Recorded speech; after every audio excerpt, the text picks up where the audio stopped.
The newborn blood spot screening programme began screening for Isovaleric Acidaemia, IVA, in January 2015. Dawn and Shane share their thoughts on newborn blood spot screening and talk about their experience when their baby Clark was born with IVA in 2014. This was just before screening for IVA commenced as a national programme. Hi, we're Shane and Dawn, and this is Clark, and that's James. And Clark was diagnosed with Isovaleric Acidaemia after he was born. He was admitted to hospital when he was about 5 days, and then after many tests, they diagnosed him about 9 days old. Had you heard of IVA? Not at all, no. Had no idea. And it's new for quite a lot of doctors that we see as well. We've never heard of it either. So it's quite an unknown one. The early days. He was born by emergency C-section, and then 2 days later we were allowed home. And then 2 days after that again, we had the health visitor come round, and she weighed him, and he'd lost 14% of his birth weight. So she got on the phone to the hospital straight away, and they admitted him. And then... But they didn't know what for? They didn't know what for. And then it was lucky we had a consultant on who kind of knew what it could have been. So tested him for those kind of things. For a metabolic condition? For a metabolic condition, yeah.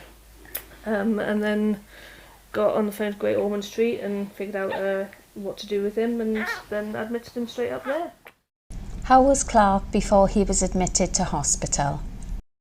Clark was very tired all the time, very difficult to wake and very difficult to feed.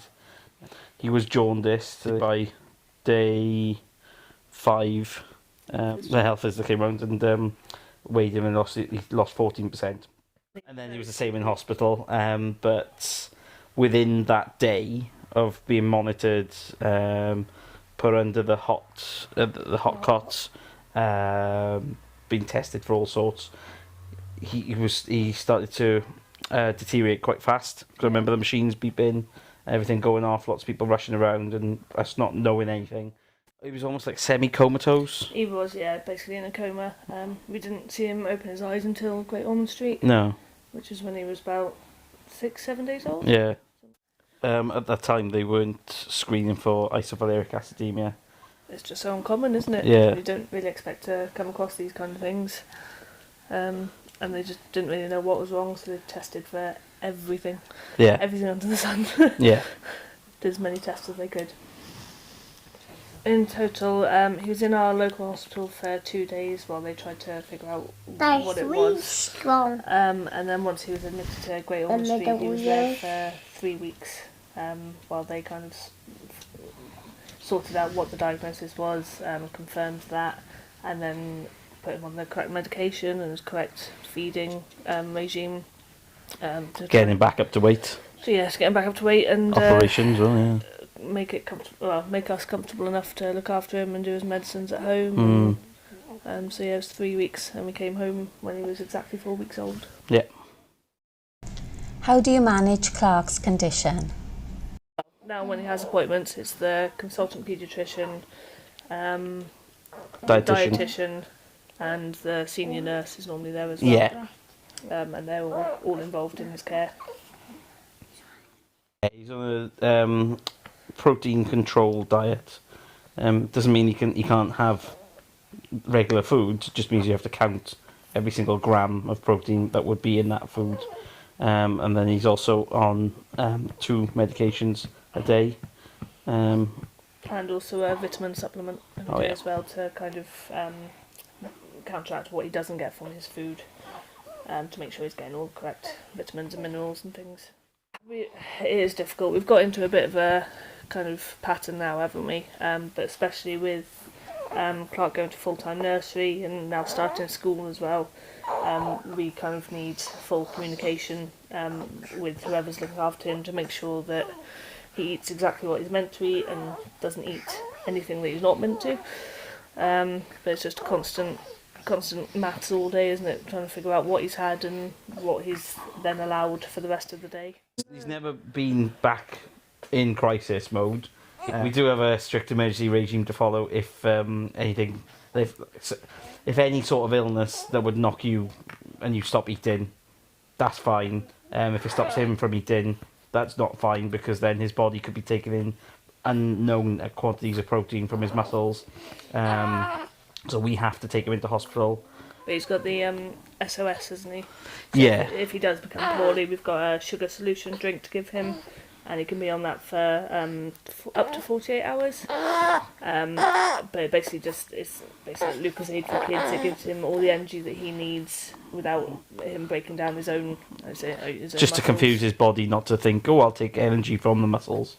I'll take it from the sugar instead. So yeah, it's all very closely monitored, and then if we still think he's too poorly, then he goes straight to hospital. How is Clark now?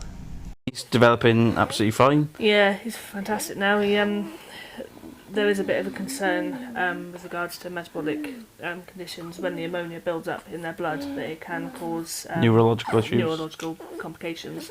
And now in nursery, he's flying ahead, isn't he? Yeah. And at school. What happened in your next pregnancy?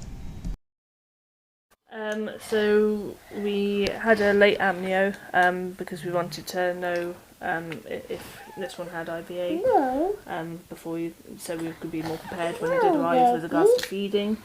And yeah, the amnio went well, and within a week we knew, didn't we, that he was just a carrier, rather than being affected like Clark is. Yeah, but he did also get tested with the heel prick test as well. Yeah, so when he was in hospital in special care unit, they did the heel prick test 5 days old when they did it.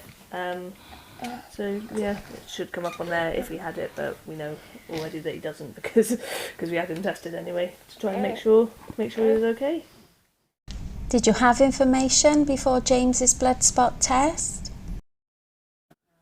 No, not really. No, I think because he was our second, I think the conversation was assumed. We've already had that conversation.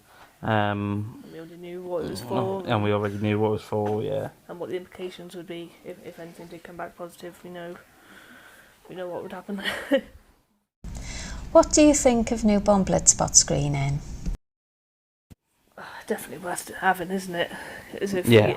if Clark's condition wasn't as serious as it was, if we didn't know fairly soon or fairly early on that he had IVA, then I don't know what the consequences would Yeah, have been there for are him. differences. Some people can have IVA and other metabolic conditions, and it won't manifest until a good few months later, or even years. And by that point, we talk about neurological issues. Sometimes the damage has already been done, so no amount of medication can actually reverse the effects. But for us, I suppose it was a blessing in disguise that it did happen sooner, because then we could see what it was and be able to cope with it and deal with it. But for some people, without newborn screening, they wouldn't be able to detect all that. So Wouldn't know anything was wrong until it was too late. yeah, exactly.